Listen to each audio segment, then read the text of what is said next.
আসতে চায় না আমার সাথে, কারণ ও একটু লজ্জা পায় ক্যামেরার সামনে দাঁড়াতে। কিন্তু আমি আসলে বিয়ের পরে আমার কেন যেন একা কোথাও যেতে ভালো লাগে না। আমি যখনই বের হই আমি ওকে বলি যে তুমি আমার সাথে চলো। সো আজকে একটু জোর করে ওকে নিয়ে আসছি আমার সাথে। ওর একটু মুডি টাইপের, একদমই আছে না যে মানে ছ্যাঁচড়া টাইপের ছেলেরা যেরকম থাকে, মেয়ে পটাতে চায়, ও একদম টোটালি ডিফারেন্ট। ও একটা ভাবে থাকতো অলওয়েজ, ও সবসময় ভাবেই থাকে। সো ওর এই পার্সোনালিটিটা আমার কাছে অনেক ভালো লেগেছে। ওর প্রপোজের স্টাইলটা একটু ভিন্ন রকম, ও সবসময় মানুষকে পচায়, আর ওর মানুষকে মানে পচাতে ওর অনেক ভালো লাগে।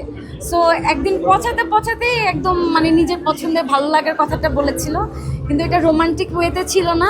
এক পর্যায়ে আমাদের তুমুল ঝগড়া হয়, তো ঝগড়ার মাঝখানে ও আমাকে সরি বলে, তারপর সে আমাকে জানায় সে আমাকে পছন্দ করে। তারপর ধীরে ধীরে আমাদের মধ্যে বন্ধুত্ব তৈরি হয়, এভাবেই।